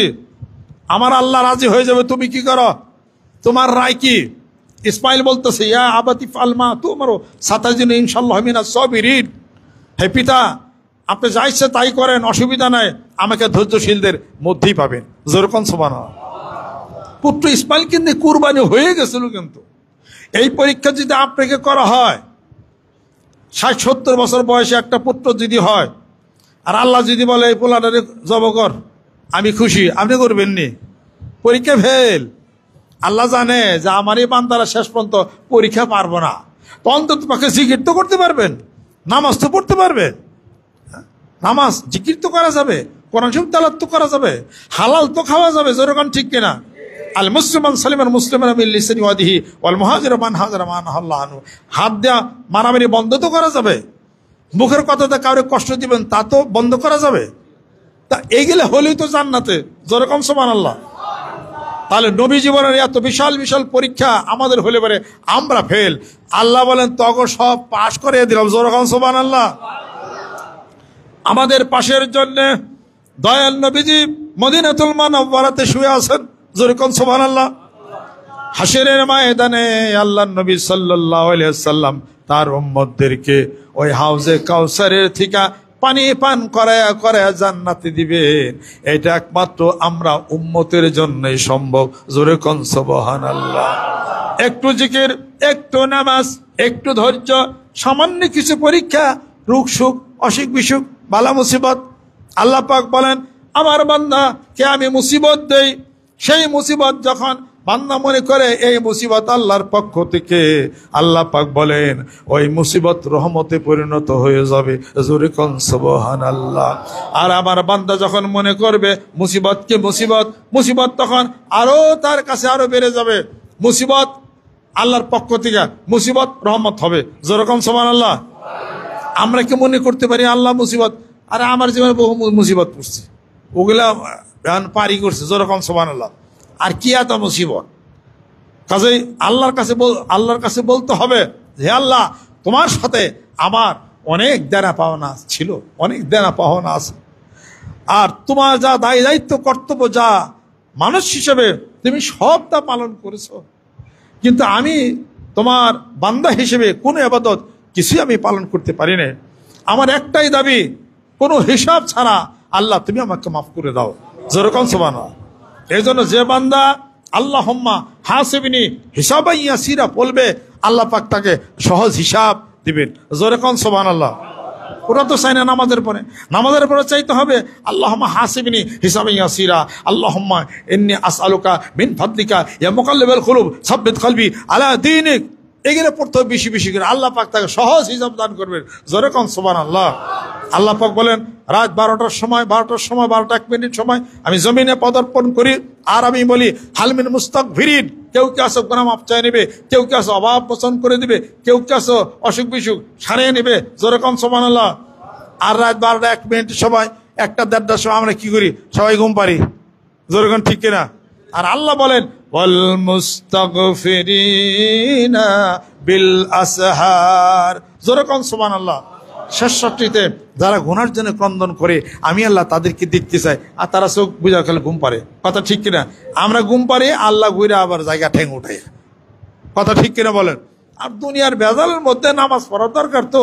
মসজিদে আই ডাবর 4-5টা সেজদা মেজাজ দেই, পারলে জিকির করি, না পারলে কোরআন শিব করি, হ্যান ত্যান করি। আল্লাহ বলেন যে তাও অন্তর ঠিক রাখি, তারপরও মাপ। জোরে জোরে কথা সুবহানাল্লাহ। একটা হাদিস শরীফ বলি, সেটা হলো কি, হাসরের ময়দানে যেই বান্দা শিরকের গুনাহ থেকে হেফাজত থাকলো, আল্লাহ তারে জান্নাতে দিবেন। ওয়াইন জানা ওয়াইন সারাকা। জোরে কোন সুবহানাল্লাহ। যদিও সে ব্যভিচারী করছিল, যদিও সে চুরি করছিল, কিন্তু শিরক তো সে করে নাই। ফাদাখালাল জান্নাতা ওয়াইন জানা ওয়াইন সারাকা। যদিও সে ব্যভিচারী করে, যদিও সে চুরি করে, সে জান্নাতে যাবে। শর্ত একটাই, যদি সে শিরক না করে। যেরকম সুবহানাল্লাহ। অতএব শিরকের গুনাহ হলো সবচেয়ে সূক্ষ্ম গুনাহটা আপনার জীবনের সমস্ত আমলনামাকে সব বরবাদ করে দেবে। ইন্নাল্লাহা লা ইয়াগফিরু আন ইউশরাকা বিহি ওয়া ইয়াগফিরু মা দুনা যালিকা লিমান ইয়াশা ওয়া মান ইউশরিক বিল্লাহি ফাকাদ দাল্লা দালালান বাঈদা। আল্লাহ পাক আমাদেরকে যেন কবুল করে নেন, রহমত করে নেন, বরকত করে নেন। অতএব ডাক্তারের কাছে গেলে ডাক্তার রোগী বাঁচায় না আল্লাহ বাঁচায়? কি বলতে হবে? ডাক্তারের কাছে গেছে, ওষুধ দিছে, আল্লাহ হেফাজত করছে। এই কথা বলার অভ্যাস করতে হবে। যে পড়াই মরছিলাম, ডাক্তার কাছে না গেলে আমার জীবনটা ডাক্তারে ফিরিয়ে দিচ্ছে। জোরে কন নাউজুবিল্লাহ। পিসাবের কাছে গেছিলাম, পানি ফারোটা দিছে, দেখা ফুলাটা হইছে। ফুলা দিছে কারা? পিসাব দিছে ফুলা? হ্যাঁ, ইমাম সাহেব ফুলা দিছে, মেয়া দিছে, দিছে কে? দলিল আছে না নাই? ইয়াহাবু লিমান ইয়াশাউ ইনাসা ওয়া ইয়াহাবু লিমান ইয়াশাউ যুকুরা আও ইউযাওবিজুহুম যুকরানা ওয়া ইনাসা ওয়া ইয়াজআলু মান ইয়াশাউ আকিমা। আল্লাহ রাব্বুল আলামিন বলেন, আমি যাকে ইচ্ছা কন্যা সন্তান দেই, যাকে ইচ্ছা পুত্র দেই, আর যাকে ইচ্ছা কন্যাও দে, পুত্রও দে, আর যাকে ইচ্ছা পৃথিবীর বুকে বন্ধা করে রাখি। যেরকম সুবহানাল্লাহ। এটা আমার কুদরতের খেলা। তবে মায়ের দোয়া আল্লাহ কবুল করেন, প্রমাণ আছে না নাই? ইমাম বুখারী রাহমাতুল্লাহ আলাইহি মা দোয়া করছে, ইমাম বখরীর মতো অন্ধ ছিলেন, চোখ ভালো হয়ে গেছে, মায়ের দেওয়া কামে লাগছে না? যেরকম ঠিক কিনা? তাহলে পরে একজন মুর্শিদ ইমাম খতিব বুজুর্গ ব্যক্তি, আপনি বিশ্বাস রাখেন আল্লাহ পাক করেন, করলে করতেও পারেন, আল্লাহ করতে নাও আল্লাহ পারেন। যেরকম ঠিক কিনা? ডাক্তারের ক্ষমতা নাই, হুজুরের ক্ষমতা নাই, পিসাবের ক্ষমতা নাই, শাইখুল হাদিসের ক্ষমতা নাই, মুফাসসিরে কোরআনের ক্ষমতা নাই। তারা কি বলেন? তারা বলেন আল্লাহ ইনশাআল্লাহ। যেরকম সুবহানাল্লাহ। যদি আমার আল্লাহ চায়। ইনশাআল্লাহ করতে সমস্যা কিছু আছে? হ্যাঁ, ইনশাআল্লাহ করতে সমস্যা কিছু আছে নাকি? ইনশাআল্লাহ বলে কি হবে? বরকত হবে। যেরকম সুবহানাল্লাহ। ইনশাআল্লাহ বলে বরকত হবে। অতএব এটা বলার অভ্যাস করতে হবে যে আমি আসছি, আল্লাহ পাক ভালো করছেন। পরীক্ষা দিছি, অমুকের কাছ থেকে দোয়া নিয়েছি, আল্লাহ পাক আমাকে পাশ করাইছে। অমুকের দোয়ায় পাশ করছে, অমুক টমুক হ্যান্তার, এগুলো শিরকের কথা। এগুলা এই সমস্ত শিরক এবং বেদাতের কথা থেকে সমাজ যেন পরিচ্ছন্ন যেন হয়ে যায়, তাহলে আল্লাহ পাক বলবেন যে আমি তোমার সমস্ত কাজের জমিনদার আমি হয়ে যাই। জোরে জোরে কোন সুবহানাল্লাহ। আল্লাহর আশিক, আল্লাহর পাগল। আমি তো আসছি সেই মানিকগঞ্জ থেকে সকাল 7টার সময় রওনা দিছি, আর আস্তে আস্তে যে কেবল আসলাম, মানে মাগরিব নামাজ পড়ছি, আসছি, মানে এখনো মানে খাওয়া দাওয়া করি নাই। খাইলে তো শরীর বার হয়ে যাবে, কথা বলা যাবে না আর কি। এজন্য আসছি এবার আপনাদের দোয়া নেওয়ার জন্য। আর একটু conversation makes a man perfect. ইন্নাল মুআলাফাতা তাকাফি বাইনাল আকিলাইনি মিন জিহাতি তাশাকুলি হিমা ফিল হুমুক হাল্লা ইনতাহাস্তা লিমুআলাজাতা দাইক। এইটার জন্য শুধু খালি দাঁড়াইছি যে একটু কথাবার্তা আলাপ আলোচনা হোক, কথাবার্তা বলি। অনেক ভুল ভ্রান্তি ত্রুটি বিস্তৃত অনেক কিছু মানুষের মধ্যে থাকে। আমি সংশোধন হইতে পারি, কেউ সংশোধন হইতে পারে। আর আমি হলো দাওয়াতের কাজ করি,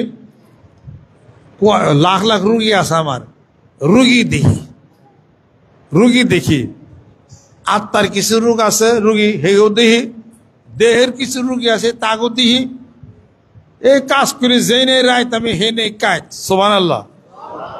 ছোট মাহফিল করি, বড় মাহফিল করি, মসজিদে কথা বলি, দোকানের সামনে কথা বলি, যেনে সুযোগ পাই হেনে।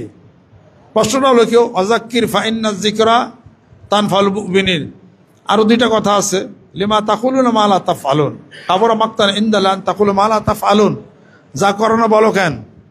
আর এই ধরনের কাজ আল্লাহ পাকের কাছে সবচেয়ে হলো ঘৃণিত। যা বলি তা করার চেষ্টা করি, নিজে আমল করি, পরে মানুষের আমি করি। আমি কোনো দল করি না, আমি বিএনপি করি না, আওয়ামী লীগ করি না, জামাত ইসলাম করি না, তাবলীগ করি না, কিছুই করি না। আমি দল করি কোরআনের দল। এবার মিশছে নি, আমি দল করি হাদিস শরীফের দল। তারাকতু ফিকুম আমরানি লান তাদিলু মা তামাসসাকতুম বিহিমা কিতাবাল্লাহি ওয়া সুন্নাতি রাসূলি। আমি এই দল করি। যেরকম সুবহানাল্লাহ। আমি চাই কোরআন মাফিক প্রত্যেকটা মানুষের জীবন ব্যবস্থা হয়ে যাক। যেরকম সুবহানাল্লাহ। হাদিস শরীফ মাফিক সবার জীবন ব্যবস্থা হয়ে যাক। বাংলাদেশে ভালোবাসেন কিনা? যেরকম ঠিক কিনা? আল্লাহর ভালোবাসেন, মরণ বিশ্বাস করেন, তাহলে সকালবেলা কোরআন খুলতে হবে। কোরআন পীর সাহেবের, কোরআন জামাত ইসলামের, কোরআন বিএনপির, কোরআন শরীফ আওয়ামী লীগের, সব দলে যারা মুসলমান তাদের কোরআন। যেরকম ঠিক কিনা? যারা মুসলমান তাদের হাদিস শরীফ, বুখারী শরীফ, মুসলিম শরীফ, তাদের হাদিস শরীফ। অতএব ভিতর থেকে সব কিছু জঞ্জাল সরে দিয়া সবাই কোরআনের তাবলীগ করতে হবে। কোরআন জিকির, কোরআন নামাজ, ইনশাআল্লাহ তাআলা আপনার পরিবারও ভালো হয়ে যাবে। যেরকম সুবহানাল্লাহ। আল্লাহ পাক সূরা তাহার মধ্যে হুকুম করেছেন, ওয়ামুর আহলাকা বিসসালাতি ওয়াসতাবির আলাইহা। নামাজের হুকুম করো তোমার পরিবারকে, এবং তার উপরে সাবেত কদম তোমরা থাকো। আল্লাহর জিকির করো, নামাজ পড়ো, কোরআন শরীফ তেলাওয়াত করো, মিথ্যা পরিহার বাদ দাও, পিতামাতার খেদমত করো, আর শিরক বেদাত থেকে নিজেকে হেফাজত করো। আল্লাহ পাক আমাদেরকে যেন কবুল করে নেন, মাফ করে দেন। সম্মানিত ওলামা একরাম, সম্মানিত মসজিদের খতিব জেনারেল আছেন, ওনারা এই এলাকার কর্ণধার। ওনাদের কাছে বসবেন, দুইটা হাদিস শরীফ শুনেন, জিকির আজকার করবেন। ওনার ইমাম মানে কি? এই যে একটা সমাজে শুরু হয়েছে, ইমাম অর্থ কি? ইমাম মানে নেতা। নেতা মানে কি? যিনি নেতৃত্ব দিবেন। এই মসজিদের ইমাম উনি কি 5 ওয়াক্ত নামাজের ইমাম? খালি যত মুসল্লি আসবে প্রত্যেকটা মুসল্লির গাইডলাইন ইমাম সাহেব হুজুর দিবেন। এবং প্রত্যেক এলাকায় এই ইমাম সাহেবের কথা আলাপ আলোচনা সেটা ফলো করতে হবে। এটা তবে না হলে একটা কথা আমি আপনাদের খেদমত তারস করতে চাই। আসেন সারা বাংলার জমিনের বুকে, আজকে বাংলার জমিনের বুকে পীর মাশায়েখ বুজুর্গানে দিন তারা আল্লাহ পাকের জিকিরের মাধ্যমে মানুষদেরকে হালাল হারাম থেকে হেফাজত করেছেন, সুন্নতের ইত্তেবা করেছেন এবং তাদের মাথায় পাগড়ি দিচ্ছেন, কেটলি দিচ্ছেন এবং মেসাক দিচ্ছেন, তাদেরকে দস্তরখানা দিচ্ছেন, সুন্নত মুস্তাহাবের ব্যবস্থা শিখেছেন। সমস্যা কি আছে এরা? আর যারা মাথায় টুপি যারা রাখে না তারা তো তাদেরকে আল্লাহ পাক মারবেন পিটাবেন কোনো দলিল আসেনি। আমার মতো কত টুপি আল্লাহ হুজুর হাসরের ময়দানে বাড়ির সিটে টন হয়ে যাবে বেড়ে, তার কোনো ঠিক আছে? টুপি দেয় না, খারাপ কিছু বললেন না, নামাজ তো পড়ে, জোরে কোন ঠিক কিনা? আল্লাহ রাসূলকে ভালো তো বাসে, জোরে কোন ঠিক কিনা?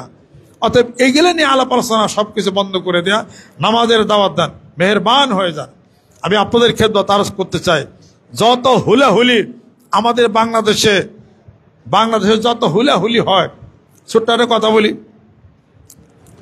যতগুলা হুলাহুলি আমাদের বাংলাদেশে ইসলামী দল যিনারা আছেন করেন, ওই সময়টা নষ্ট না করে যদি তিনি মানুষদেরকে যদি দাওয়াত ও তাবলীগের কাজ করতেন, বউ মানুষ নামাজ পড়া শিখতেন।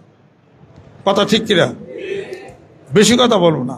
আমি সিঙ্গাপুরে আঙ্গুলিয়া যে মসজিদ, ওখানে সারা বিশ্বের সব হলো মার্কাজ হলো, ওখানে হয় আর কেউ তাদের দাওয়াতে বিশাল একটা কাজ হচ্ছে তবলিগ জামাতের।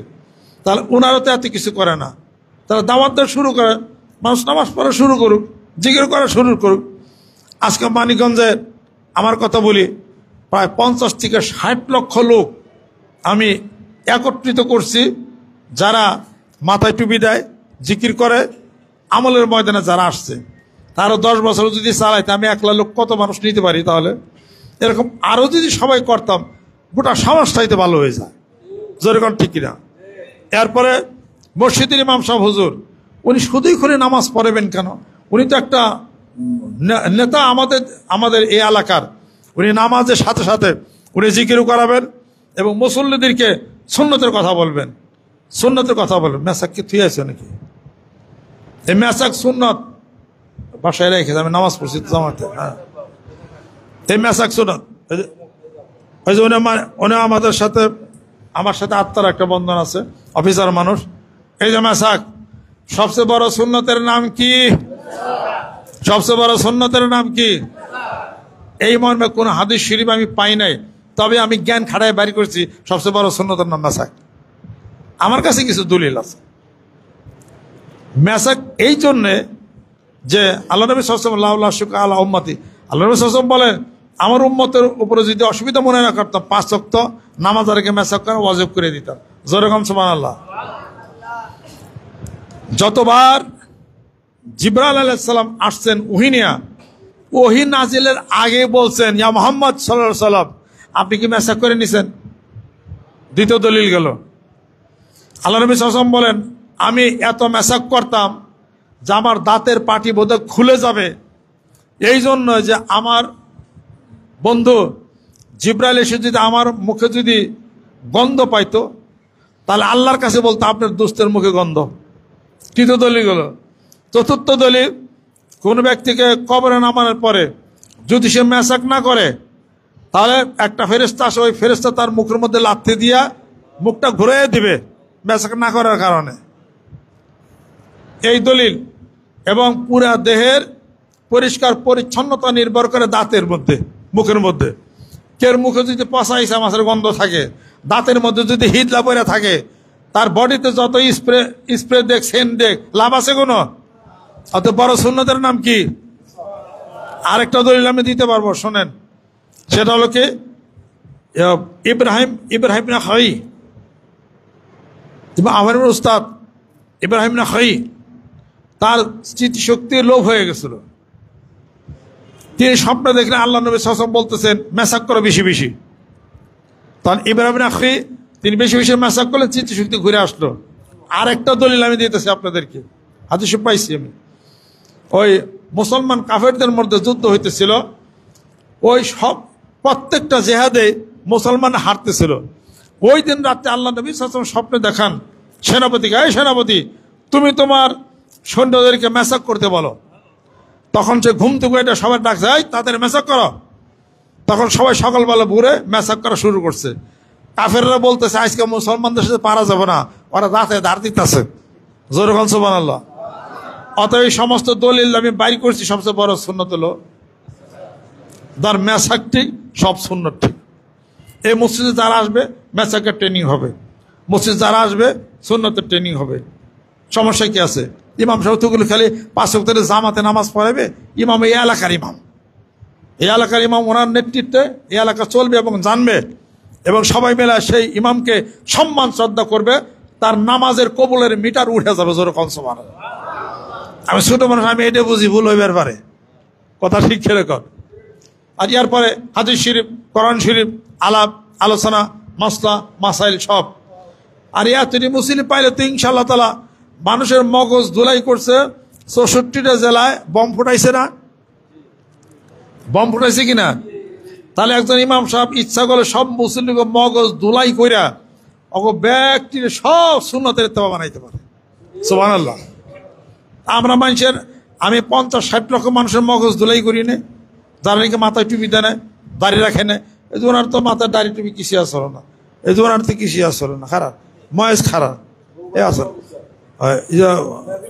এরা খারাপ, এই যে উনিও খারাপ। এই যে এত দাড়ি টুপি ছিল না, তো দাড়ি বইছে কেন?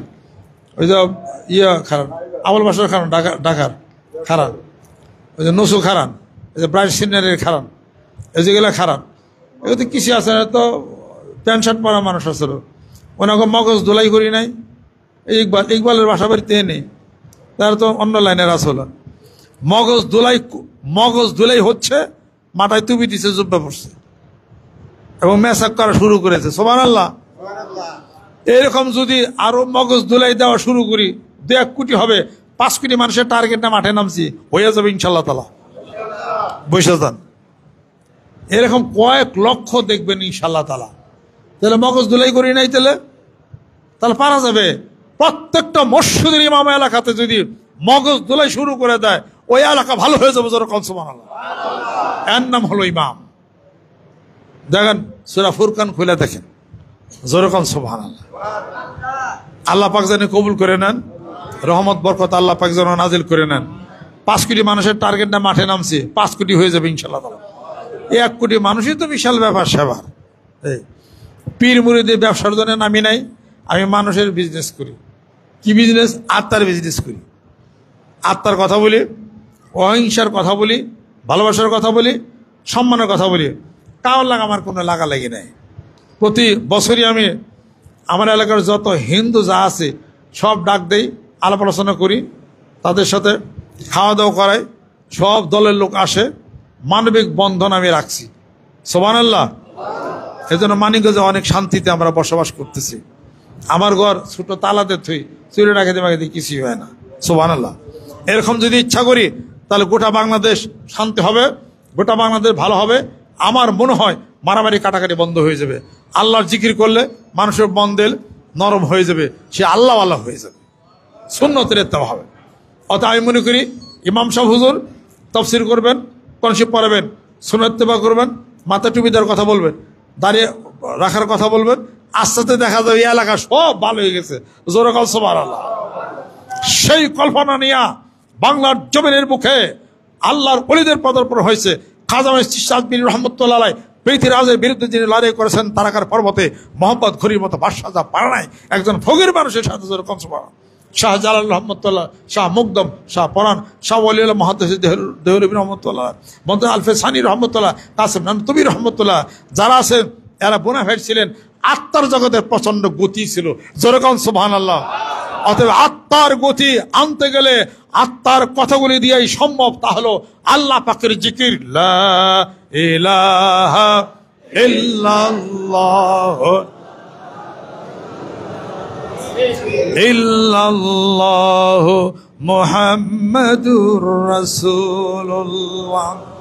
আল্লাহ ছাড়া কোন ইলাহ নাই। মুহাম্মদ সাল্লাল্লাহু আলাইহি ওয়াসাল্লাম আল্লাহর প্রেরিত পুরুষ, আল্লাহর নবী, আল্লাহর বন্ধু। জোরে জোরে কোন সুবহানাল্লাহ। আল্লাহ পাক আমাদেরকে যেন কবুল করে নেন। এই আয়োজন যারা করছে তবারক রাখছেন না? হ্যাঁ, সবার জন্য এখানে তবারক। জি। আর মসজিদ কমিটি, ইমাম সাহেব, খতিব সাহেব, আরো হুজুর মান্যবর যারা আসছেন, ওনাদের কাছে আমি দোয়া আছে। আমি বোকা শোকা মানুষ, জ্ঞান বুদ্ধি অত নাই, আলাপ আলোচনা করছি, ভুল হইলে সংশোধন হয়ে যাবো। অন্যান্য মসজিদ ইমাম সাহেব, খতিব সাহেব, ওনাদেরকে দাওয়াত প্রদান করা হয়েছে। এই মসজিদ কমিটি এবং ইমাম সাহেব ওরা আমাকে কিছু আলোচনা করার জন্যে কিছু সময় আমাকে প্রদান করেছেন। এজন্য আন্তরিক মোবারকবাদ, সম্মান, শ্রদ্ধা। উপস্থিত সম্মানিত মুসলিম ইকরাম, আরও যারা মুরব্বী ইকরাম আছেন, সবাইকে সম্মান, সবাইকে শ্রদ্ধা। আমরা সিস্টার সাবিরের তরিকায় একটা সবক জিকির দেওয়া থাকে, একটা নিয়ম আর কি। জিকির তো আল্লাহরের নিয়ম বলে থাকি, সুবহানাল্লাহ 100 বার, আলহামদুলিল্লাহ 100 বার, আল্লাহু আকবার 100 বার। 3 কথার মানে খেয়াল করতে হবে বাবার তো, যে আল্লাহ আমার দিকে চাই রয়েছে, আমি আল্লাহর দিকে চাই রয়েছে। আমি আল্লাহকে দেখা দেখি, আল্লাহ আমার ডাকের জবাব বলে, বান্দা কেন তুমি আমাকে ডাকো? এটা মনে মনে এটা কল্পনা করে নিয়ে আপনার জিকিরটা এটা করবেন।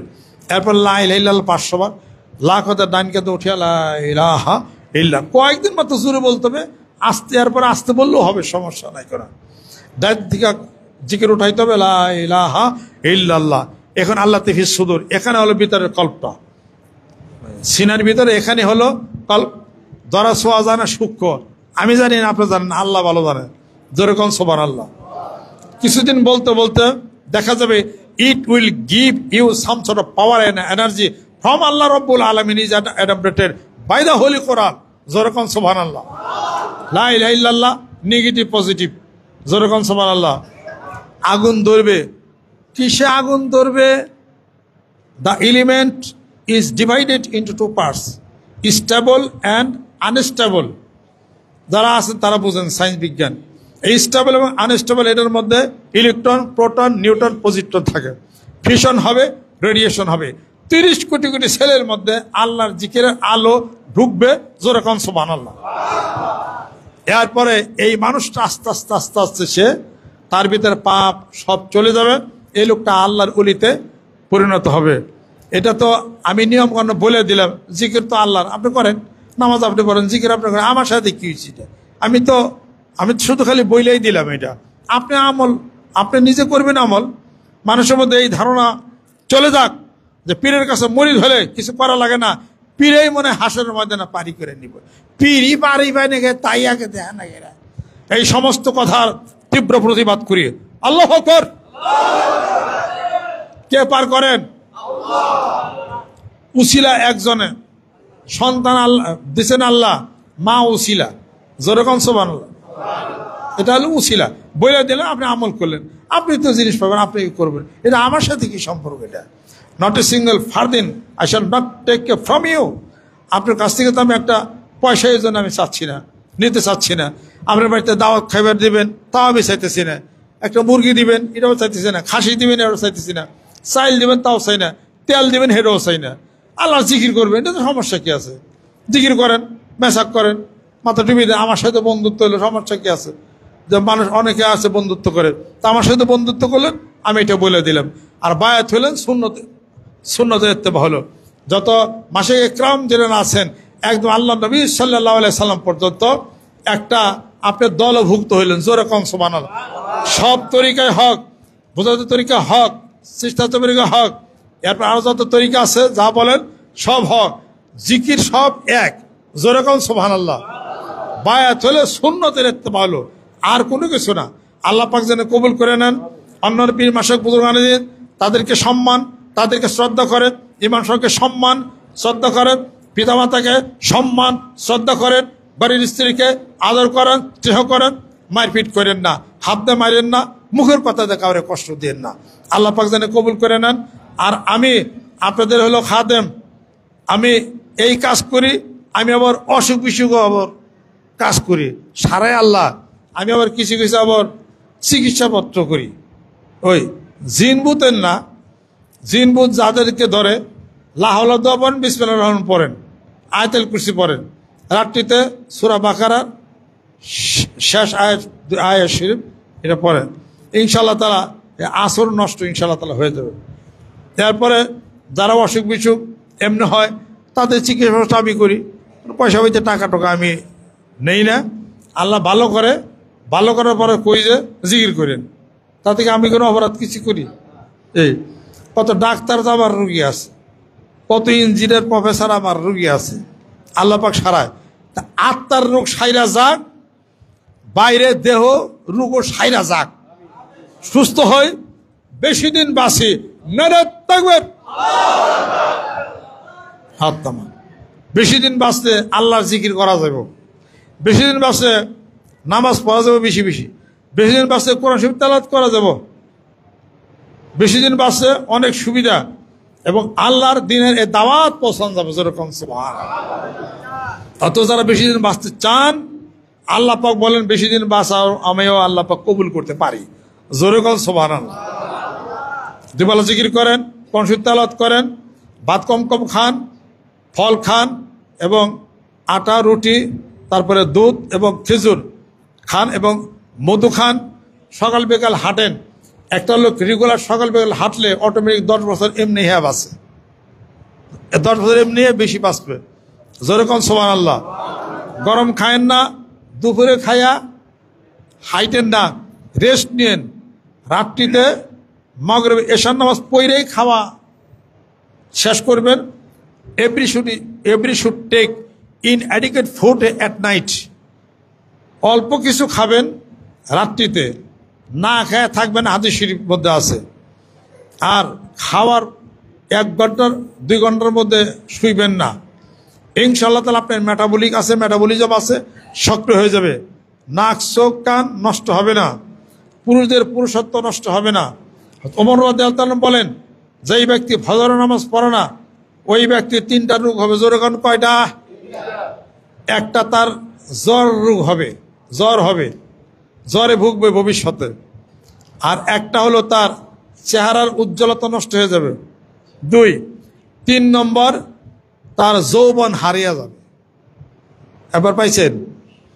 এখন তাড়াতাড়ি করে ফজর নামাজ পড়েন, রাত জাগলে কোরআন শরীফ পড়ে রাত জাগেন, জিকির করে রাত জাগেন, কোনো অসুখ হবে না। যেহেতু কোরআন এবং জিকিরের মধ্যে লাইটিং আছে, থেরাপি হয় সেলের মধ্যে। আর ইয়া ছাড়া যে মোবাইল টিপিয়া যদি কেউ রাত জাগে, অকালে তার মৃত্যু হতে পারে। মোবাইল টিপারের মধ্যে কোনো রে নাই, কোনো সিক্রেশন হয় না। আর রাত 10টার পরে হলো হরমোন সিক্রেশন হয়। যদি রাত জাগেন, আল্লাহর ইবাদত না করে যদি রাত জাগেন, হাইপোথাইরয়েডিজম এবং হাইপার থাইরয়েডিজম হতে পারে, T4 বেশ কম হয়ে যেতে পারে, বেশি মোটা হতে পারেন, বেশি চিকন হতে পারেন, অনেক সমস্যা হবে, স্ক্যানিং করতে হবে। এই থাইরয়েড গ্ল্যান্ডের মধ্যে আপনার ক্যান্সার হতে পারে। কথা কি বুঝিয়ে পারছি? আমি আপনাদের ক্ষেত্রে তার করতে চাই, সুস্থ থাকেন, ভালো থাকেন, জিকির করেন, মানিকগঞ্জ দরবার শরীফের সাথে যুক্ত হন। আমি আপনাদের খেদমতগার হিসাবে আপনাদেরকে গাইডলাইন ইনশাআল্লাহ তাআলা দেব। আল্লাহ পাক যেন সুস্থ করেন, আল্লাহ পাক যেন বহুদিন আল্লাহ পাক যেন বাঁচান, ভালো করেন, সব আল্লাহর ওলিতে যেন পরিণত হয়ে যায়, গীবত শেখার সমাজ যেন বন্ধ হয়ে যায়। আর মূল্যবান সময় ওই আসর থেকে মাগরিব পর্যন্ত দোকানের মধ্যে যদি আপনি মূল্যবান সময় দোকানের মধ্যে যদি গল্প করেন, অভাবে বেড়ে যাবেন এবং হায়াত নষ্ট হবে। সাবধান, আসর থেকে মাগরিব পর্যন্ত হাঁটা চলাফেরা করতে হবে বা ব্যায়াম করতে হবে অথবা কোরআন শরীফ তেলাওয়াত করতে হবে।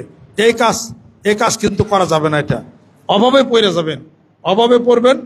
আর যারা ধনী হতে চান, কাম ছোট হলেও কাজ করেন, কোনো মানুষের বাড়িতে দরকার বলে কাজ করে দেন, ব্যবসা ছোট হলেও ব্যবসা করেন, একটা সিস্টেম আছে, ধনী হয়ে যাবেন। আমি গরিব ছিলাম, আল্লাহ আমার ধনী বানাইছে। কেমনে বানাইলো তা আমার সাথে আসেন, আমি আপনাকে বলে দিই, এই কাজ এইভাবে করলে আপনি ধনী হয়ে যাবেন। জোরে জোরে কোন সুবহানাল্লাহ।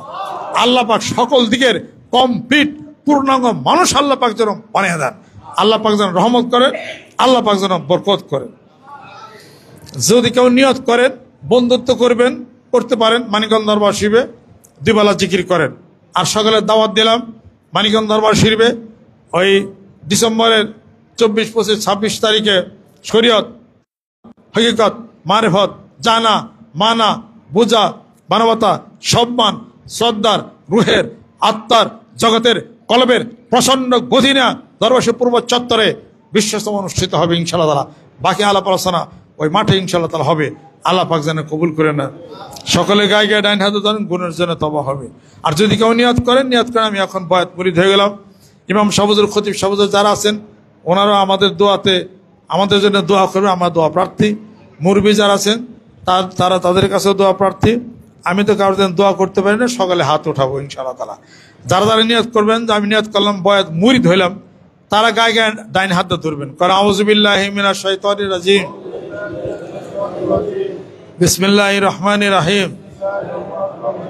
तौबा किया मैं सब बुरी बातों से और सब बुरे कामों से, और बैत किया मैं ऊपर हाथ मोहम्मद मंजरुल इस्लाम सिद्दीकी खलीफा अलहाज हजरत मौलाना मोहम्मद अजहरुल इस्लाम सिद्दीक साहिब के, आई मेरे मौला इस तौबा और इस बयात कबूल फरमा। अस्तगफिरुल्लाह अस्तगफिरुल्लाह अस्तगफिरुल्लाह अस्तगफिरुल्लाह। हुजूर मुनाजात कर दें। अस्तगफिरुल्लाह अस्तगफिरुल्लाह अस्तगफिरुल्लाह। अल्लाहुम्मा इन्नी अस्अलुका मिन फद्लिका, अल्लाहुम्मा इन्नी अस्अलुका मिन फद्लिका ला हौला वला कुव्वता। अल्लाहुम्मा अइज़्ज़िल इस्लाम वल मुस्लिमीन व अअ्तिद अल मुश्रिकीन। अल्लाहुम्मा अंसुर मन नसर दीन मुहम्मदिन सल्लल्लाहु अलैहि वसल्लम मन ख़ज़ल दीन मुहम्मदिन सल्लल्लाहु अलैहि वसल्लम। बिस्मिल्लाहिर रहमानिर रहीम। या अज़ीज़ु या करीम या रहमान या हय्यु या कय्यूम। আমাদের এখানে এই এলাকারই মান্যবর ব্যক্তিত্ব আসছে, উনি আমাদের সকলের জন্য দোয়া করবেন। আর যারা নিয়ত করছেন যে আজকে থেকে জিকির করবেন বা বায়াত হইলেন, আত্মার সাথে আত্মার বন্ধন লাগাইলেন, তার একটা জিকির করবেন সুবহানাল্লাহ 100 বার, আলহামদুলিল্লাহ 100 বার, আল্লাহু আকবার 100 বার, লা ইলাহা ইল্লাল্লাহ 500 বার। সকাল বিকালে জিকিরটা করবেন, হাঁটতে চলতে ফিরতেও করতে পারবেন। ছাত্র যারা আছে জিকির করেন, মাথার ব্রেন ভালো হইব। সুবহানাল্লাহ। আমি এখনো ছাত্রের মধ্যেই, এখনো কোরআন শরীফ পড়ি। এই বয়সে হেফজ শুরু করছি। দোয়া করেন আল্লাহ যেন কমপ্লিট করার তৌফিক এনায়েত করে। সতল তো 62 বছর বয়স হয়ে গেছে, আগের মতো মুখস্থ হইতেছে না। তারপরে কোরআন শরীফ ধরছি, ছাড়ব না ইনশাআল্লাহ তাআলা। আমি কোরআনুল কারীমের মুফাসসির কোরআন না। এই যে আগামীকাল একটা মাহফিল আছে, ওই যে চট্টগ্রাম মেন শহরের উপরে একটা মাহফিল আছে, তাফসিরুল কোরআন মাহফিল। এই কথা শুই না, আমি খেলে ডরাইতেছি। আমি তো তাফসির করাই পারি না, সরবরাহ যা খেলে মাফ চাওয়ান লাগবো। হাটাজি মাদ্রাসার উস্তাদ আসবেন, জিরি মাদ্রাসার ওনারা সবাই আসবেন ওখানে ওনারা বক্তব্য দিবেন। সেখানে আমি হলো প্রধান বক্তা, আমি নাকি তফসির করব। সাবধান, আমি তফসির করাবেন, আমি কোন মুফাসসির কোরআন না। ওনারা সবাই তফসির করবেন, হয়তো আমি দু একটা কথা আমি আলাপ আলোচনা করতে হলো পারি আর কি। এখানে মুরব্বী জেনারা আছেন, আপনাদের সকলের দাওয়াত থাকলো মানিকগঞ্জ দরবারে, অনেক দূর তো। আমি হয়তো মাঝে মাঝে আসার নিয়ত করি যে যদি আল্লাহ ভাগ্য রাখেন এখানে সবাই সুস্থ থাকেন, সবাই ভালো থাকেন, দোয়া হবে, মোনাজাত হবে। আমাদের হুজুর আছেন, যারা আছেন একটু দোয়া করে দেবেন। আমি তো বক্তব্য দিচ্ছি।